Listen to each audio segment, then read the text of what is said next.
Get ready. Tonight. Oh, yeah. Get ready. Tonight.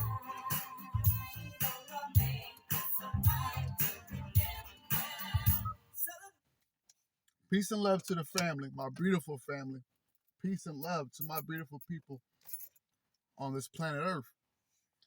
My name is Darius Corbin. Welcome to the Darius Corbin Mystery School, the home of the esoteric and metaphysical knowledge.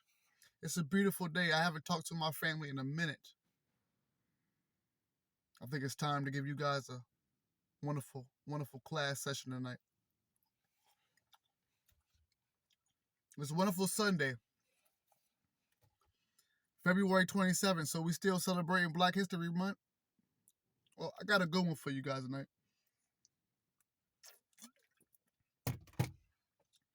The story,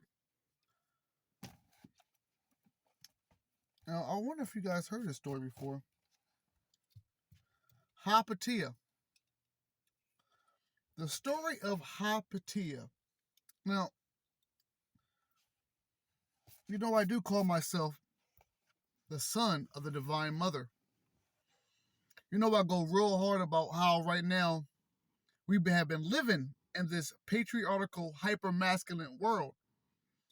The people in church, the Christian religion, the Orthodox Christian religious groups of our times and a few centuries back have did all they could do to deny you the fact that we come from a divine mother here and as well as the cosmos. And not only that, before this matriarchal society really formed, the goddess energy has always been here.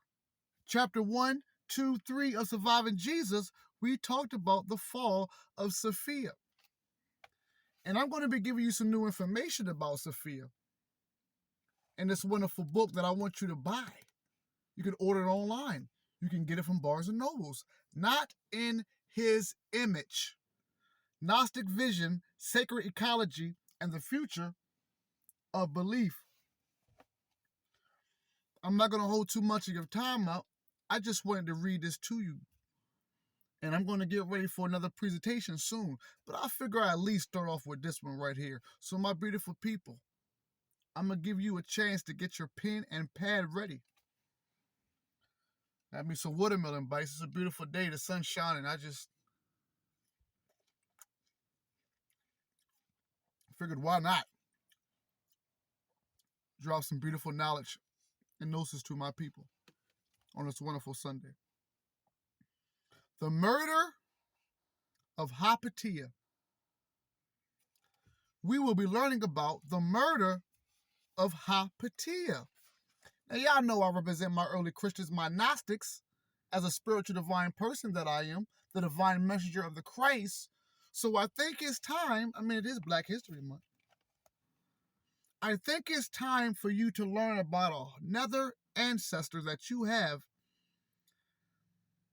that was hurt, murdered, destroyed because of her truth. Now, Christians, you may not have heard of Hypatia because the ones that murdered Hypatia, guess what?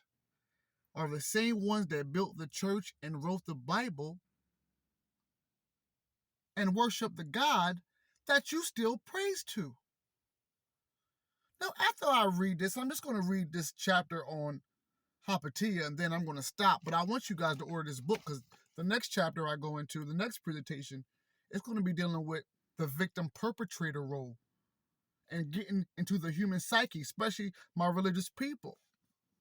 So I figure I at least warm you up with this one before I go dive straight in that one because a lot of heads will be twisted. And like I said, I got family out here who want to watch this. I got people who really want to learn. So I'm making sure I'm come correct when my people are watching this. That's how much love I got for you. And that's how much I want you to know that you are the divine Christ. So let's go into the murder of Hypatia. You guys got your pens and pads? Awesome. Hypatia.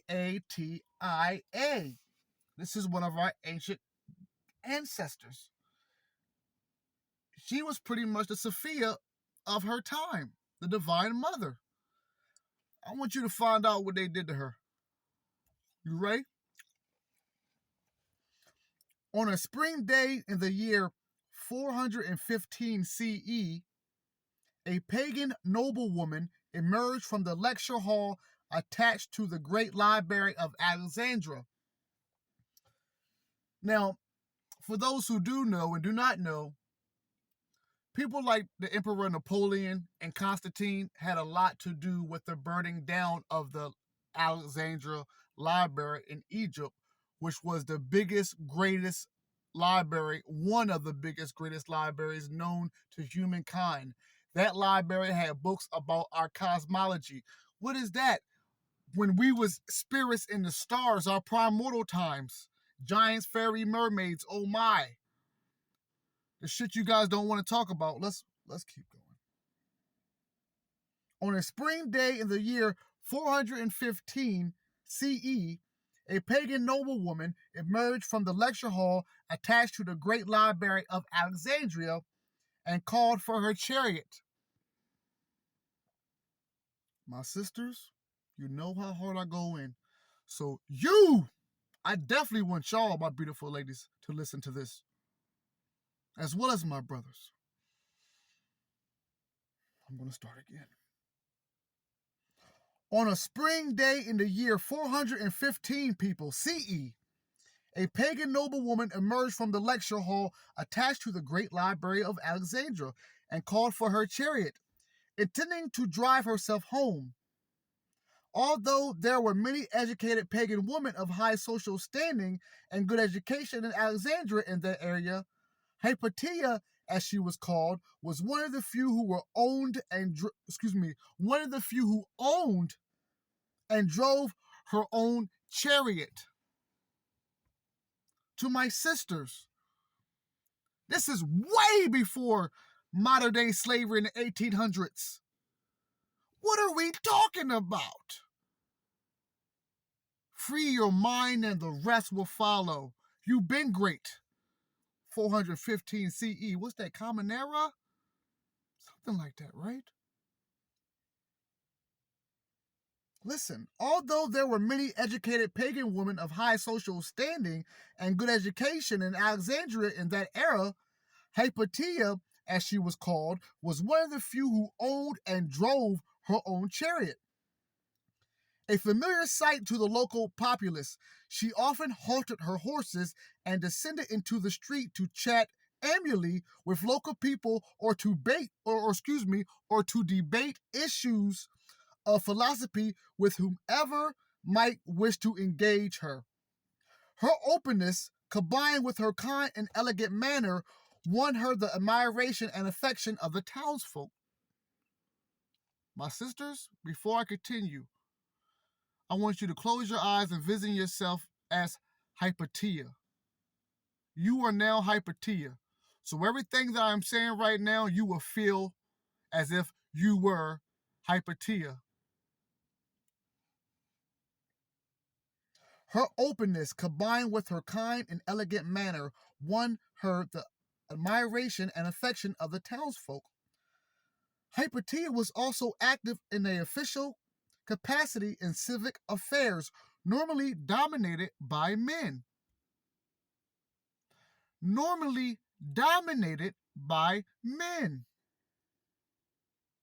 And I quote, "Such were her self-possessions and ease of manner arising from the refinement and cultivation of her mind, that she not infrequently appeared in public in presence of the magistrates without ever losing in an assembly of men that dignified modesty of comportment for which she was conspicuous and which gained for her universal respect and admiration." I feel like I should say that again. And I quote, "Such were her self-possession,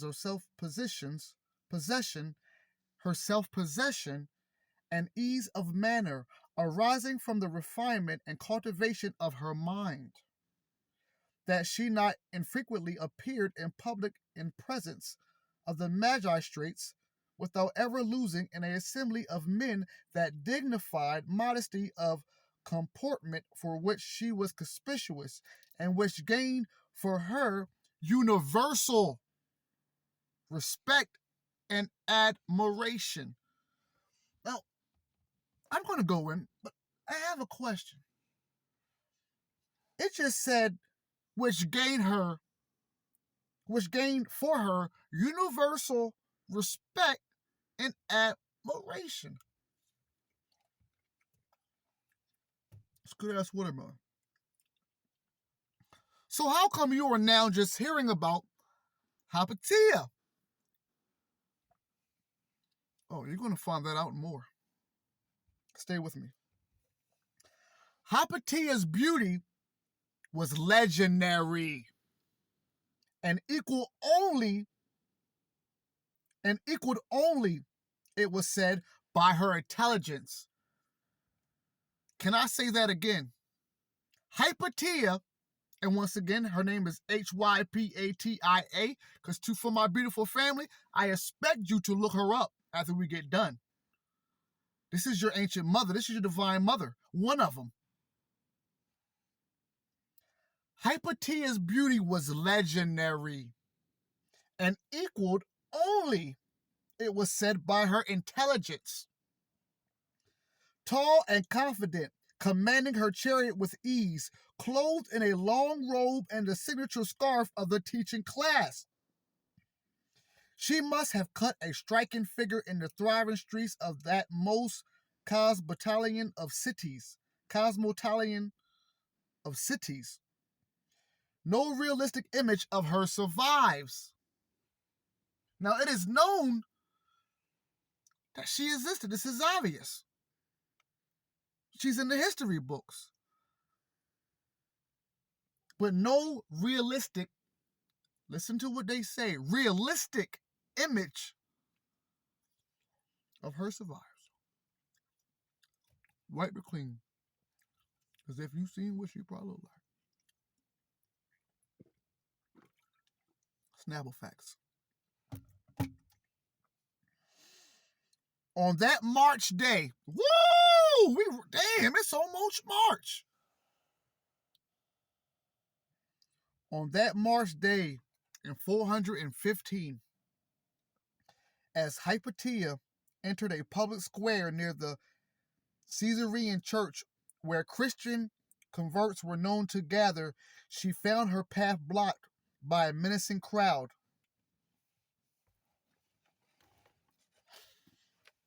Y'all gotta excuse me because, this kind of affects me a lot more. These are, my ancestors. Your ancestors.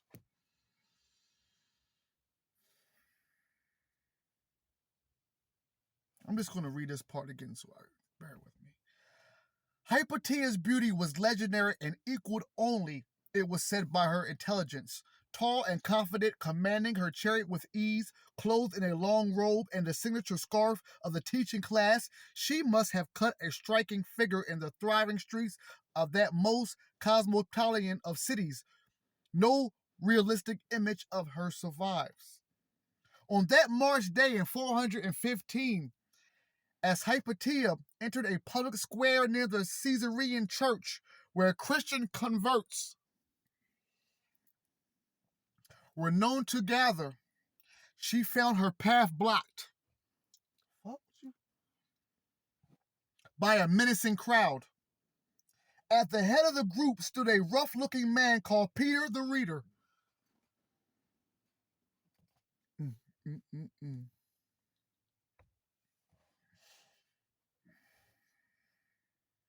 She found her path blocked by a menacing crowd, people. At the head of that group stood a rough-looking man called Peter the Reader, who roused those gathering to approach Hypatia and impede her way. And I quote, "Now this Peter was a perfect believer in all respects of Jesus Christ. a zealous convert who admired Cyril, the Christian bishop of Alexandria. Remember I told you about that pen and pad? You need to write these names down because your preacher, the one you go to church and pay your tithes to, he's not going to tell you these people's names. These are the people that help destroy your culture, help put the mother God down.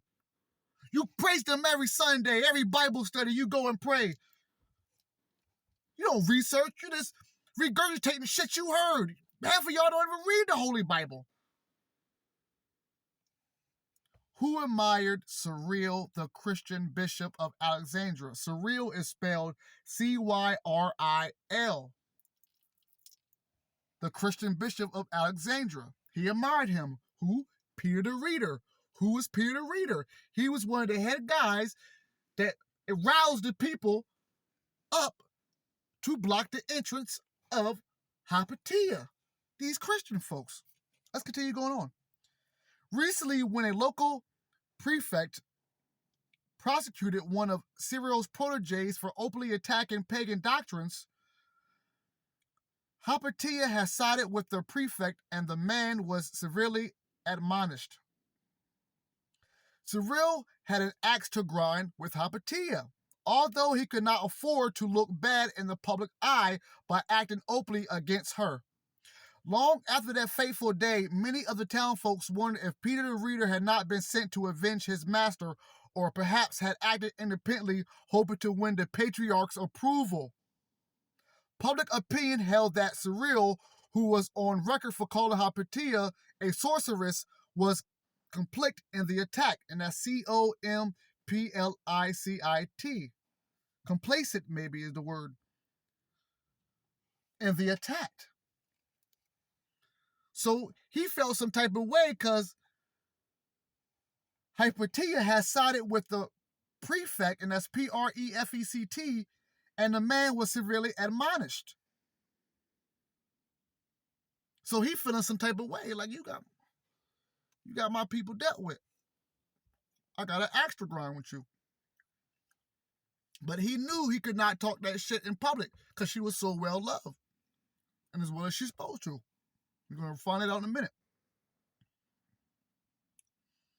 Public opinion held that Cyril, and that's Cyril, who was on record for calling Hypatia a sorceress. Think about this. This is the beginning of what these divine sisters who were end up called witches had to deal with. So you can say that Hypatia is the first archetype of what our divine sisters had to go through when they were condemned for being so-called witches and sorcerers. So let's continue going on. Peter exhorted, exhorted, the crowd to throw tiles at Hypatia. Tiles, my nigga? Tiles? Bro, and them shits probably back in the day were like marble. I can't even... Tiles? Floor tiles? Peter exhorted the crowd to throw tiles at Hypatia and pull her from the chariot. Her long robes and scarf proved an advantage to the mob, consisting mostly of rough-handed workmen. They quickly overpowered her by yanking hard on her loose clothing from all sides. Pulled to the ground, she struggled in vain to break free and run. The mass of grappling hands now began to strip off her robes. Members of the local populace stood by helplessly, paralyzed by the horror unfolding before their eyes. This really fucking happened. This was done by the hands of the same people that you go to church and you believe that gave you the truth of who you are divinely. They did this to this woman, this divine woman. And you're going to find out why, really, the real deep meaning why. Peter exhorted the crowd to throw tiles at Hypatia and pull her from the chariot. Her long robes and scarf proved an advantage to the mob, consisting mostly of rough-handed workmen. They quickly overpowered her by yanking hard on her loose clothing from all sides. Pulled to the ground, she struggled in vain to break free and run. The mass of grappling hands now began to strip off her robes. Members of the local populace stood by helplessly, paralyzed by the horror unfolding before their eyes. The violence of the mob escalated rapidly, its intensity fed by the raucous shouts of Peter the Reader. He called Hypatia a vile heretic, Heretic, and a witch who beguiled people through her beauty and her teachings, which were nothing but the wiles of Satan, Wiles. Hypatia protested and cried for help, but a stiff blow broke her jaw. She cried for help.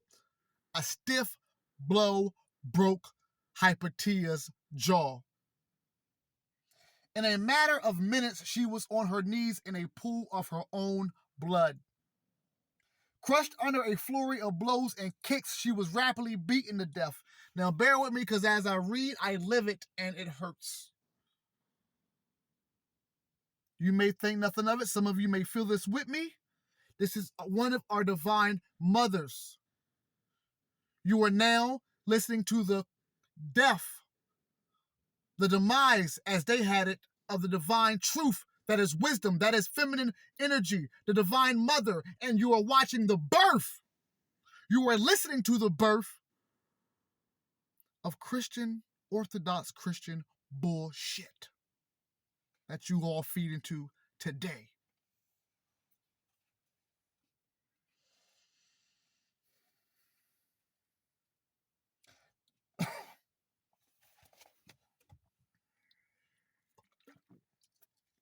Snapple facts. Not content merely to take her life, the mob pounded her naked body to a pulp and tore her limbs off her torso. The number of the attackers and the ferocity of their assault made it impossible for anyone witnessing the murder to intervene. Let me read that again. The number of the attackers and the ferocity of their assault made it impossible for anyone witnessing the murder to intervene. Crowd was so deep on her, breaking her jaw, ripping her limbs, torso. But I can't even imagine that number. But sisters, remember, Hypatia, you are. When Hypatia was dead, the attitude of the mob shifted abruptly from outrage to triumph. These men who were self-declared Christians. My gosh. Let me stop there. For y'all who watch chapter 1, chapter 3, watch the Darius Corbin channel, you know why I tell my truth. I tell the truth about the Cathars, the early Christians, the Gnostic, the Essenes. They were the early Christians, even in Africa where Christianity truly originated from. They burnt, murdered, and killed the original Christians, and then some.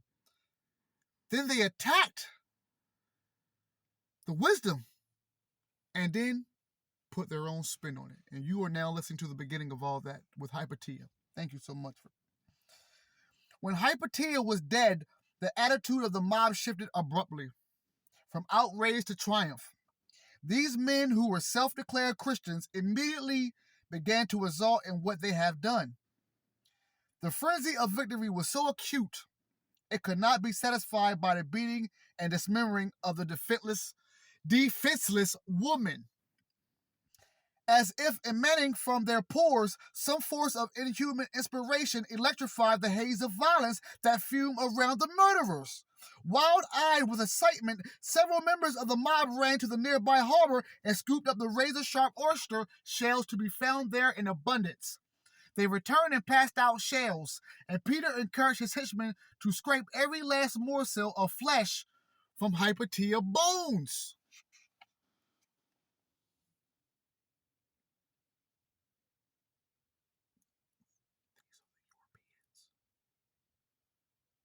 This is the history of the Europeans. And what will be done later with the indigenous people, the aboriginals, the native. Did you hear what I just said? Oh, you didn't? Okay, let's go. I'll read it again. When Hypatia was dead, the attitude of the mob shifted abruptly from outrage to triumph. These men who were self-declared Christians immediately began to exult in what they have done. The frenzy of victory was so acute it could not be satisfied by the beating and dismembering of the defenseless woman. As if emanating from their pores, some force of inhuman inspiration electrified the haze of violence that fumed around the murderers. Rage. Wild-eyed with excitement, several members of the mob ran to the nearby harbor and scooped up the razor-sharp oyster shells to be found there in abundance. They returned and passed out shells. And Peter encouraged his henchmen to scrape every last morsel of flesh from Hypatia's bones. When the men were done, they took the scraped bones to a place called Sidron, Cindron, and burned them to ashes.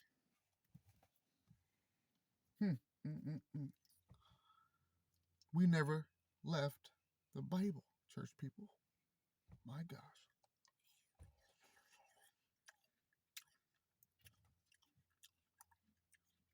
Snapple facts. Hypatia, correctly pronounced Hypatia, Englished Hypatia or Hypatia, was the daughter of the mathematician Theon of Alexandria. The pen and pad? Okay. Theon of Alexandria. So for my people who know about the Egyptian history, we talk about the pyramids and stuff, know those people knew more than the Greeks did, more than the Romans did, of course, more than the Catholics. They had, as you're going to be hearing, they had this ancient knowledge way beyond astrology, astronomy, mathematicians. What are we talking about? Their intellect and their gnosis would put us modern day people to shame, our scientists to shame. To the point now that when you're dealing with CERN, when you're dealing with nanotechnology that has been around since the Christian days and time and before of Jesus, they are just taking from what the ancients already knew. She was the daughter of the mathematician Theon of Alexandria, the last known teacher in the age-old tradition of the mystery schools. Woo! Did you hear what I just said? He was the last known teacher in the age-old tradition of the mystery school. We know the pattern. You take out the leader, you gotta take out the children. That's where the whole Black Messiah thing came from. They will kill our leaders or either compromise the sons or destroy them as well. He was the last known teacher in the age-old tradition of the mystery schools, the spiritual universities. What are we, 28 minutes in now? We're going to at least do an hour. Y'all all right with that? He was the last known teacher in the age-old tradition of the mystery schools, the spiritual universities of antiquity. And I probably tweaked that word, but you know what I'm saying. The year and month of her death are known. The year of her birth is less certain, but 370 is generally accepted. Thus, she would have been around 45 when she was murdered.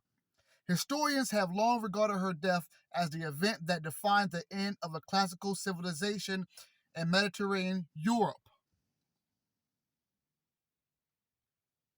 This is what Europe, or Europa, which was named after the divine black goddess. Yeah, you didn't know Europe was named from a black divine woman? Europa? Yeah. It signaled the end of paganism and the dawn of the Dark Ages. Paganism, the generic term for pantheistic religion in the Western classical world, merits capitalization as much as Christianity. Theon was headmaster at the Museum of Alexandria, the place dedicated to the Muses, daughters of the ancient goddess of memory. And I spelled Mnemosyne. Mnemosyne, should be the goddess name. Each of the muses, and that's where you get the word music from, muse, M-U-S-E. Look that word up. Each of the muses embody a sacred, and I quote, sacred art, such as astronomy, lyric poetry, and history. The 9 daughters of memory presented a model for the curriculum of the mystery schools. Museums today are merely I know that word. Repositories. No, I'm not going to mess that word up. Repositorie, and that word come back to me. It's just out there right now. I'm in the zone. Repositories. Yes, they are merely repositories of relics from the past. Museums today are merely repositories of relics from the past, a bootleg version of what was. But the Alexandria Museum was the setting for a wide range of living traditions, truly a center of higher education. The campus spread along the horseshoe-shaped port dominated by its, and it says Pharaohs, but it's spelled P-H-A-R-O-S. The famous 400-foot-high lighthouse that ranked among the 7 wonders of the world. It included many independent academies dedicated to the subjects as diverse as geometry and sacred dance, and training guides or guilds, G-U-I-L-D-S, that produced a constant stream of graduates in fields such as sculpture, botany, navigation, herbology, engineering, and medicine. And you guys want to just talk about slavery. We've been great. Around the time of Greek is when they started taking our shit. Then after Greek came the Romans. After the Romans came the Catholics and those bootleg Christians who knew who you were back in these days and said, man, we can't let them know who they are. They come back as we are and going to kick ass and take names.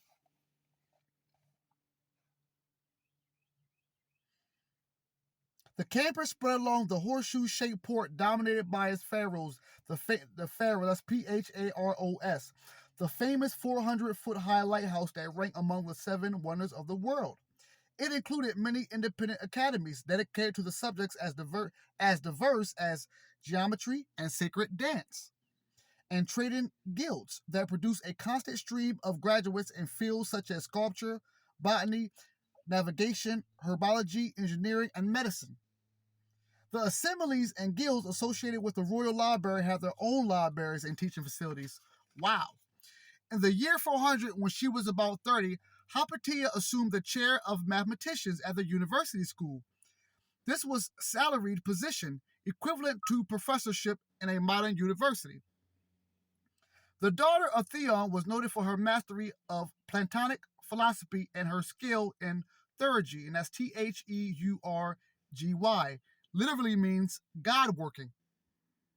She was skilled in God working. Theurgy. Some people want to be thugs, gangsters. Me, I'll take theurgy. Literally, God working. A form of magical invocation that might be compared to Jungian active imagination, and it says Jungian, meaning Carl Jung's work and studies. So let me read that again. The daughter of Theon, Hypatia, was noted for her mastery of Platonic philosophy and her skill in theurgy, literally, and I quote, God working, which is a form of magical invocation that might be compared to Jung's active imagination. Jung believed that the imagination is everything.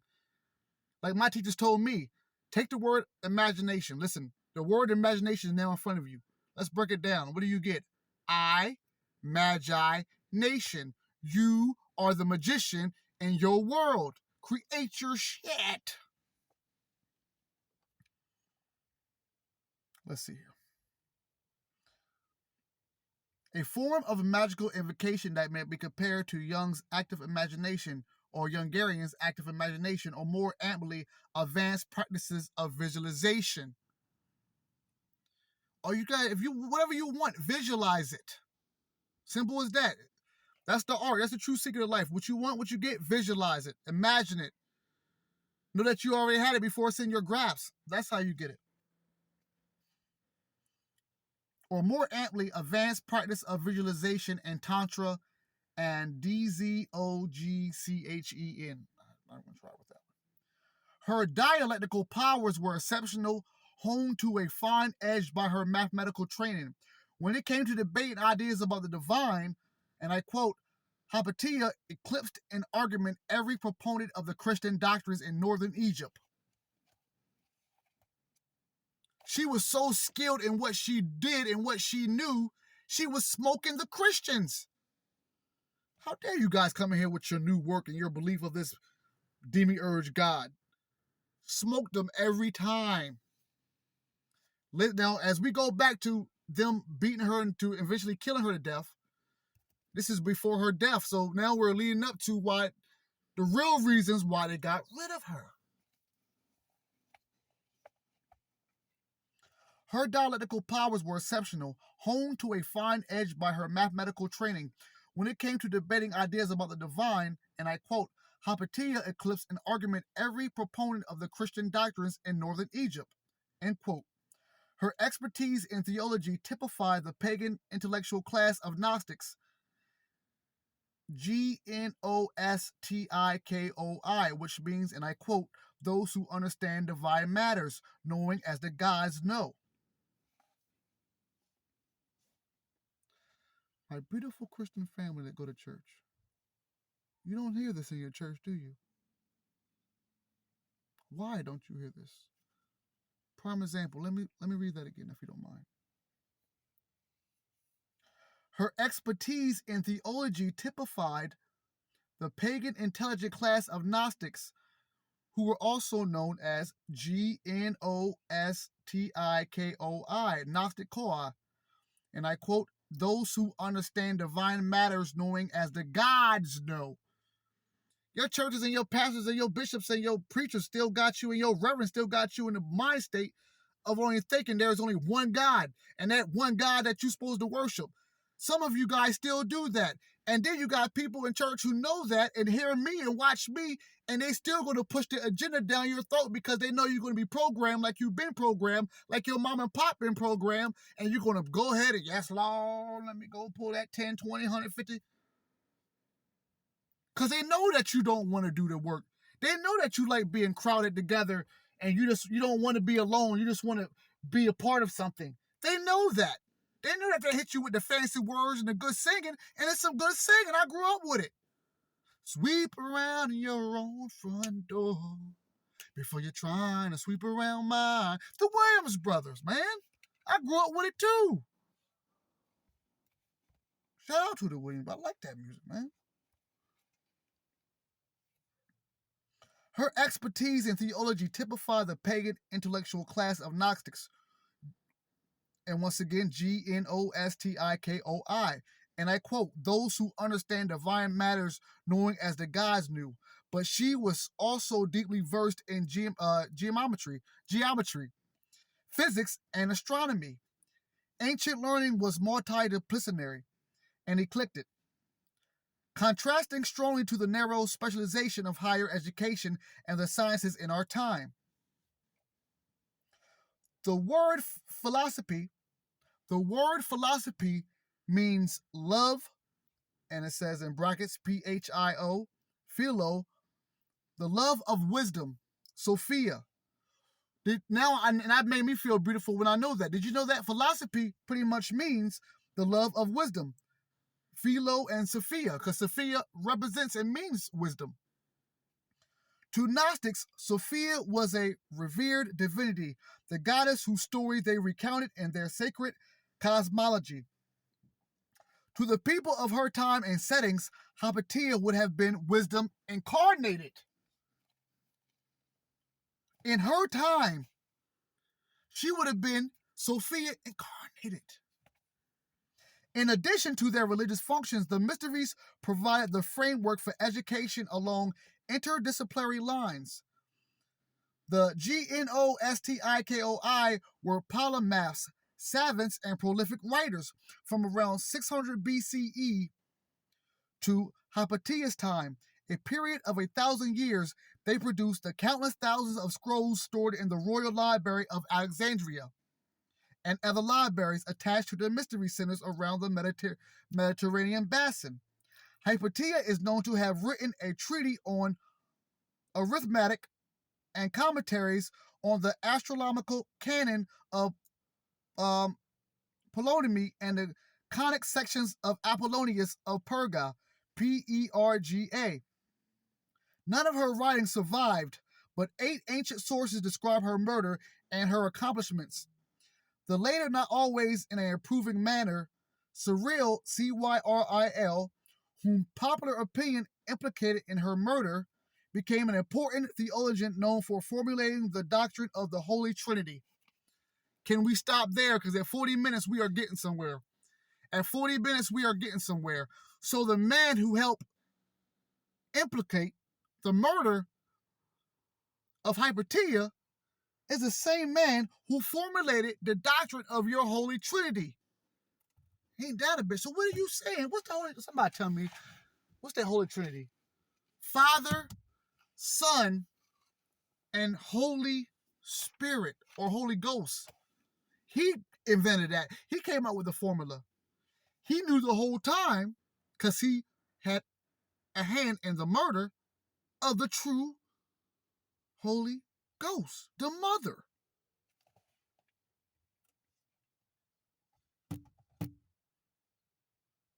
Let's read that again.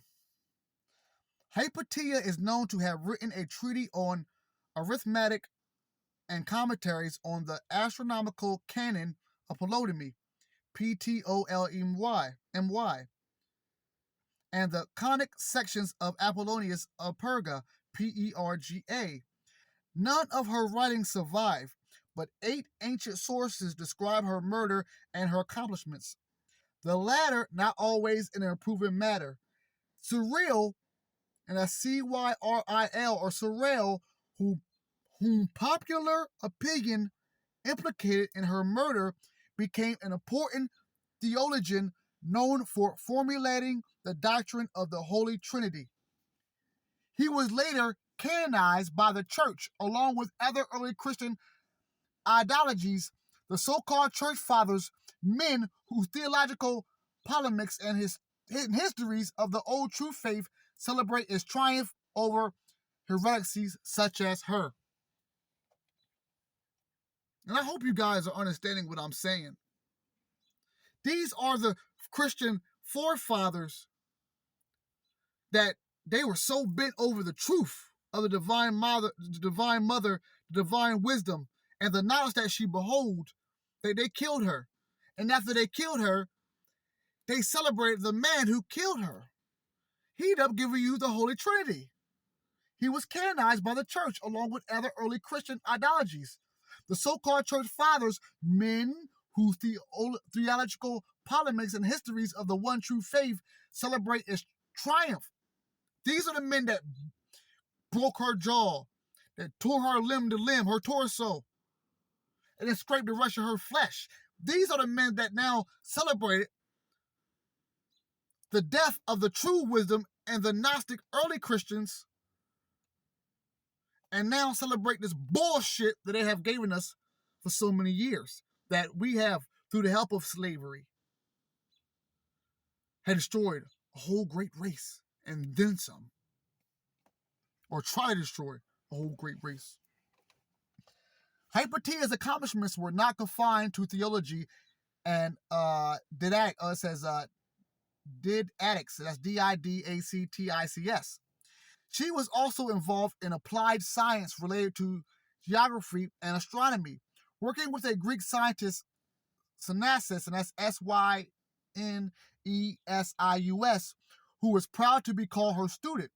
She invented a prototype of the astrolabe, a device later to prove essential in the navigation of the world's oceans for the twin purpose of conquest and conversion. Hypatia's birthplace was founded by Alexander the Great on January 20th, 331 BCE. For the next 1,000 years until the coming of Islam, it would look to the Mediterranean, and the wider world. Alexandria's full title was Alexandria by Egypt, and I quote, end quote, not in Egypt. So once again, Alexandria's full title was, and I quote, Alexandria by Egypt, not in Egypt. It was founded as a entrepot, entrepot, through which the wealth of Egypt would flow. And within 2 centuries, it would become the, and I quote, the crossroads of the entire world, the El Dorado of the Hellenistic age. In the 1st century AD, Alexandrian merchants sailed to South India on the monsoon winds, linking up with the trade to the Ganges, Vietnam, to the Ganges, Vietnam, and China, part of the explosion of the ideas and contact initiated by the age of Alexandria. Let me read that again. In the 1st century AD, Alexandrian merchants sailed to South India on the sun winds, linking up with the trade to the Ganges, Vietnam, and China, part of the explosion of ideas and contact initiated by the age of Alexander. And shout out to my brother Sundane, if you're watching, because he got a history. He broke down, he showed me some stuff as far as the history of Japan and the history of the Asian people in general, as far as relating to the melanated people, that when I do this presentation, it's going to hurt the whole world. Because with my research, and as I continue to become in my gnosis, the facts have proven, the Snapple facts have proven that every other race has joined forces to make sure that the melanated people do not know their true path. Why? Because once they know their true path, they will realize that they are the original GODs. We have to deal with this as a humankind. This has nothing to do, on my behalf, with being a racist or just representing for the melanated people at all. I represent for humankind as divine Christ and messenger, first and foremost. But how dare we, as a planet, deny the racial attacks on the indigenous people, black and brown, from the cosmos to this planet? You just can't. You expect this planet to heal, you expect this world to be a better place, but you still hide information that is detrimental to a whole race of people who have been programmed to praise and worship one God, not knowing that they are even stronger than the God they praise in church. Snapple facts. In Hypatia's lifetime, her native city was still the greatest cosmopolitan center of antiquity. I'm still tweaking that word. The undisputable capital of the Western world, commercially, spiritually, and intellectually speaking. But it belonged to an empire teetering on the brink of collapse. She was born around 10 years after the initial wave of barbarians. Listen to what I said. She was born around 10 years after the initial wave of barbarians. The Huns, Huns, poured into Europe, and 6 years after the Roman Empire was divided geographically between East and West. In her lifetime, the Roman legions evacuated Britain, conquered by Julius Caesar 4.5 centuries earlier, and the borders of the empire shook continually from barbarian assaults. In 410, when Hypatia would have been 40, Alaric, Alaric, chieftain of the Visigoths, Visigoths, captured and sacked Rome, inflicting a mortal blow on the empire. At that very moment, Augustine of Hippo, Hippo, was writing The City of God, a book destined to become a cornerstone of Catholic doctrine. The City of God, written by Augustine of Hippo, Hippo. Make sure you write that down. A book destined to become a cornerstone of Catholic doctrine. As the Roman Empire shattered and burned, another imperial entity, the institution of the Catholic Church, was rising in its place. A faithful handover of power was in progress. Let me read that again. At the very moment of Augustine of Hippo was writing The City of God, a book destined to become a cornerstone of Catholic doctrine. As the Roman Empire shattered and burned, another imperial entity, the institution of the Catholic Church, was rising in its place. A faithful handover of power was in progress. The Hellenistic era lasted from the death of Alexander in 323 BC to 30 BCE, when Cleopatra, the last of the Ptolemies, killed herself with the bite of an asp. After Alexander's death, his empire was divided among three of his generals. The southernmost part, comprising Egypt and Judea, included Jerusalem, became the Ptolemaic kingdom. Culture and custom was uniform throughout all three parts of the empire, and I quote, natives of Galilee and Judea wore the same sort of clothes as were worn in Alexandria, Rome, or Athens. The entire southern region, including Palestine, was thriving with mystery schools, many of them founded and directed by Gnostics, my family, your family, such as Hypatia, my beautiful divine mother, my beautiful divine mother. In the twilight of the Egyptian dynasties, cross-cultural exchange reached a fever pitch. But the death of Cleopatra brought a change of political regime that would permanently darken the skies of learning. Let me read that again. The entire southern region, including Palestine, was thriving with mystery schools, many of them founded and directed by Gnostics such as Hypatia. And listen, I can tell by the ones who watch it, a lot of y'all, when you're dreaming, when you were kids, when you were in the astral world, you've been in these mystery schools. I'm one of them. I remember these mystery schools. So hopefully when I'm reading this, something resonates with you. Many of them founded and directed by Gnostics such as Hypatia. In the twilight of the Egyptian dynasties, cross-cultural exchange reached a fever pitch. But the death of Cleopatra brought a change of political regime that would permanently darken the skies of learning. Julius Caesar's arrival in Egypt in 47 BCE completed the shift that had begun in 63 BCE, when the Roman general Pompey, Caesar's greatest rival, had declared Judea a Roman province. The transition from Hellenistic having to Roman domain affected the entire Near East. In Hypatia's time, the royal library had existed for over 700 years, but it fared far less well in the 4 centuries of the Roman era than in the preceding 3 centuries of high Hellenistic syncretism. The royal library was founded by a general of Alexander the Great, Ptolemy I, as a center of learning for the vast territories united by the Greek language following Alexander's campaigns.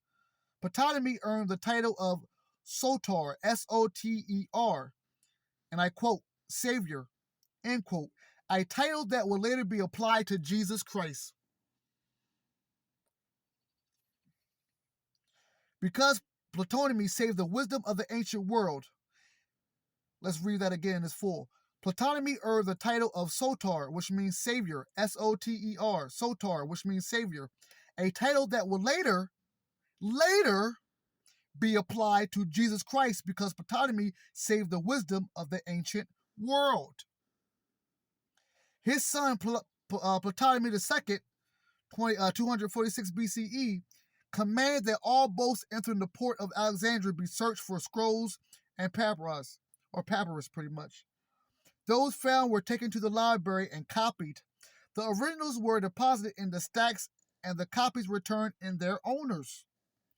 A staff of librarians, scribes, and calligraphers worked continuously to maintain an ever-growing collection that included first editions of Homer and Hesiod, Hesiod, the Greek playwrights, Aristotle, and many others.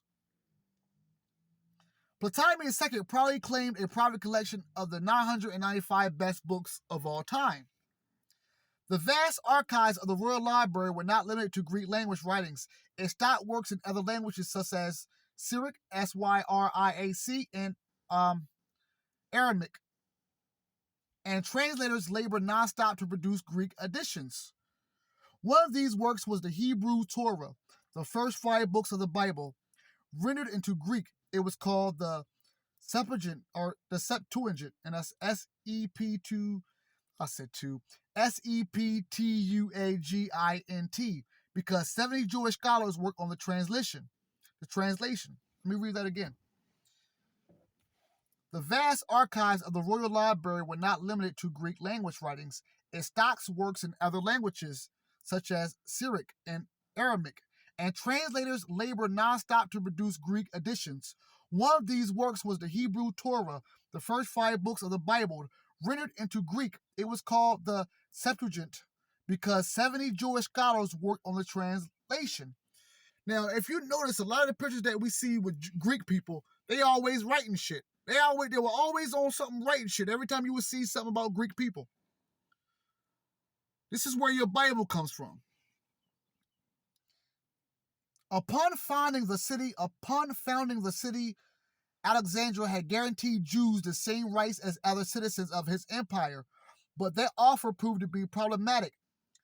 In Hypatia's day, it is likely that 5 to 10% of the city's population were Jews, perhaps as many as 40,000 people. Ptolemy I had built a spacious hall called the Bruchion, Bruchion, to house the ever-expanding collections. When it outgrew its capacity, his successor, Ptolemy III, erected the Serapeum, and that's Serapeum. G.R.S. Mead notes that the Royal Library, where Hypatia lectured, was the first great public library in Egypt, but not the first in Egypt. Each temple had its own in-house library, and Egypt was a land of many temples. In mainland Greece and in the Grecian colonies around the Mediterranean basin, temple library housed large and ancient collections. Since the introduction of secular alphabets to the general public around 600 BCE, the adepts of the mysteries have been pouring out a vast body of writings on every conceivable subject. In 400 CE, Hypatia had a 1,000-year-old tradition of literacy and learning to draw upon when she lectured to her classes. You wasn't fucking with Hypatia. Christians? Modern ignorance of history. I like this one. Modern ignorance of history in general and of ancient history is particularly. Modern ignorance of history in general and of ancient history is particular. Makes it difficult to grasp the scope and richness of learning in the pagan world. Writing in the 1940s, classical scholar Gilbert Hyatt observed, "It is now always, and I quote, it is now always understood nowadays how noble and how widespread Greco-Roman civilization was, how it kept Europe, the Middle East, and Northern Africa peaceful, cultured, prosperous, and happy for centuries, and how much was lost when the savages and invaders broke into it. It was, in many respects, a better thing than our civilization until a few generations ago, and it may well prove to have been a better thing all in all. When the Roman Empire was at its heights, law and order, education, and the arts were widely distributed and almost universally respected. In the first centuries of the Christian era, there was almost too much literature and so many inscriptions survived from so many towns and villages in so many different provinces that we can be sure that many, if not most, of the population could read and write. Expeditions have found papyrus copies of Homer, Demosthenes, and Plato fragments of what were once useful libraries buried on a remote Egyptian village now inherited by illiterate peasants." Wow. In 1945, the year Hyatt wrote these words, not to excuse the evils of the Roman Empire, but to indicate the social and cultural achievements in Harvard, a cache of texts were discovered at Nag Hammadi in Upper Egypt. In ancient times, the place of discovery was named Shenist, or Shenset, Sheniset, or the Akakis of Seth, Acacias,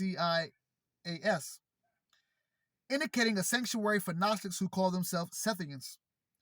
That's another Gnostic group, the Sethians.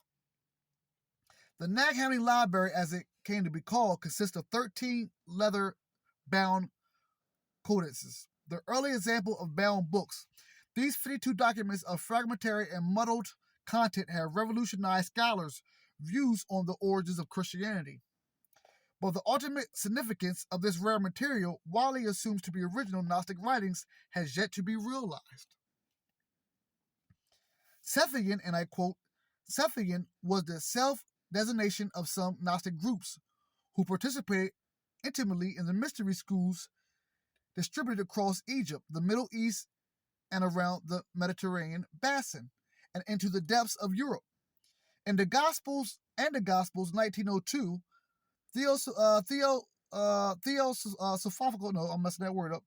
Theosophical scholar G.R.S. Min note that, and I quote, Gnostics' forms are found to preserve elements from the mystery traditions of antiquity in greater fullness than we find elsewhere. Min was among the first English-speaker scholars to translate and interpret Gnostic texts known before the discovery at Nag Hammadi. His view of the centrality of Gnostic teachings and the mysteries was shared by other scholars of his time, but his connection is categorically denied today. Specialists such as Elaine Pagels dismiss any link between Gnostics and the mysteries due to a perceived lack of textual evidence. Pagels' book, The Gnostic Gospels, 1979, introduced the Nag Hammadi material to mainstream readers, but the scholarly specialization it represents has hampered understanding of who the Gnostics were and why they protested so vehemently against the rise of Christianity. With their connection to the mysteries denied, Gnostics are condemned to an obscure and uncertain place on the margins of the history of religion. Hence, the true message of the Gnostics and the full impact of their near-complete destruction has yet to register on the general public. This shit ain't even hit y'all yet. That what you've been in church listening to has been a lie, and that they killed the Gnostics because they had the true teachings that put you as soul independent divine souls. You know, God going to hold you down except the true supreme God with the divine mother. But you got to hold your own self down in this planet by knowing the wisdom, knowing the divine mother that is the wisdom, Sophia.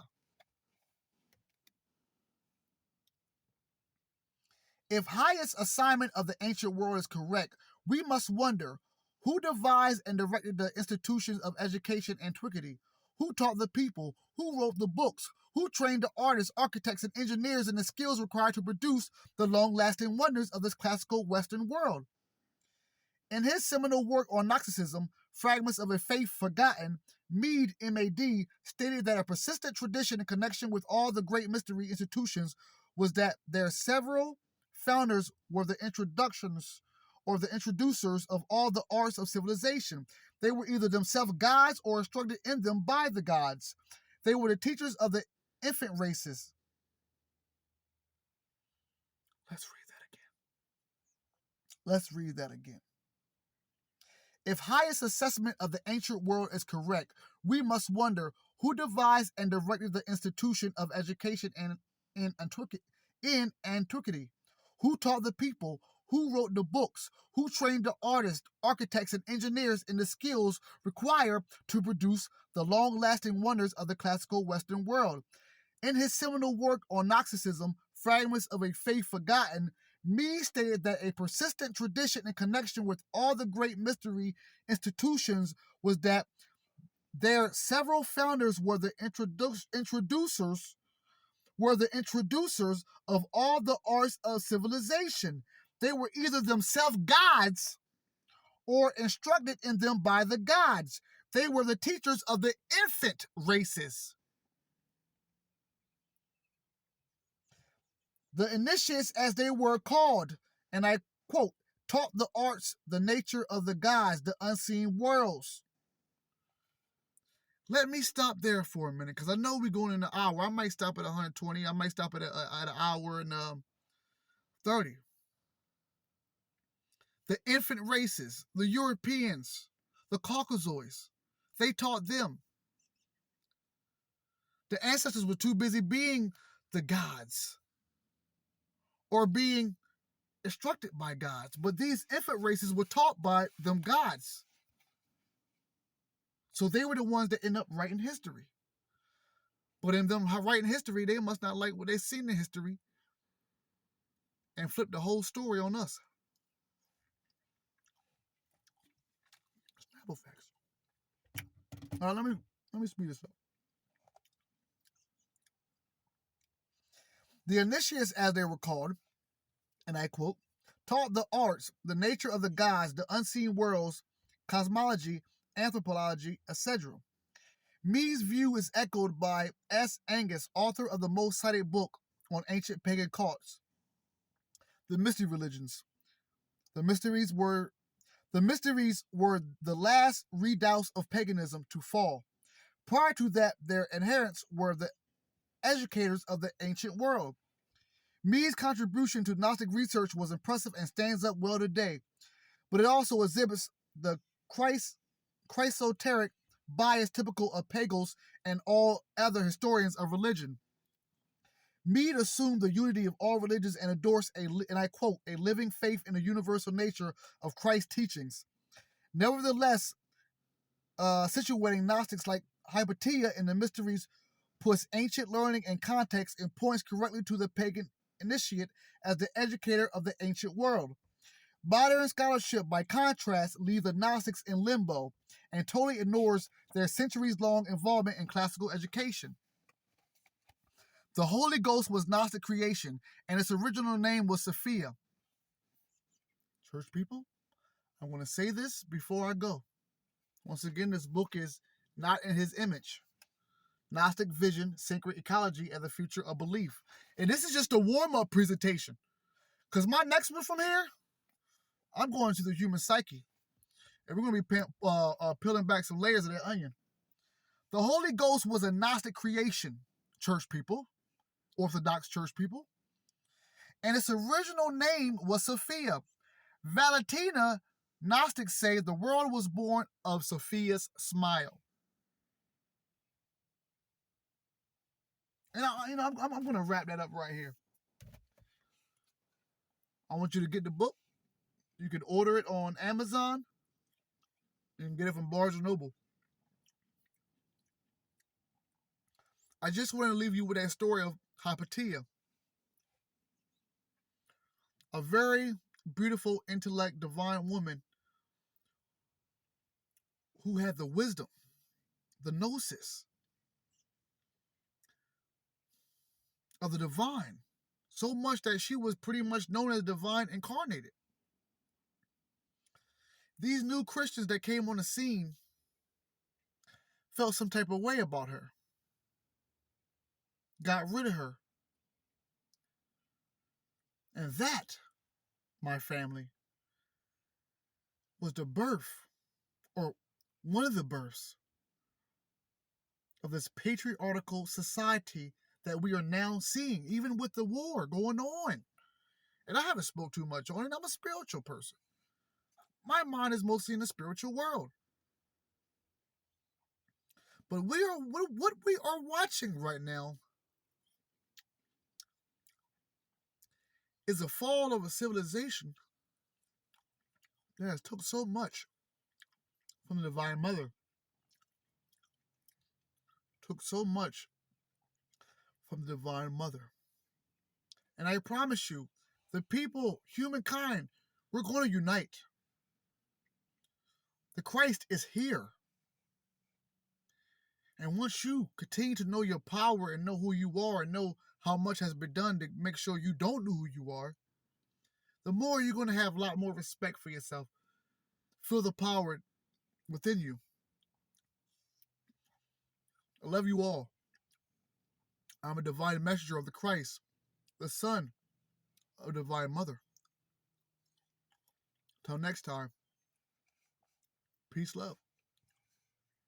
Wake up every day, ready to win. Thank you.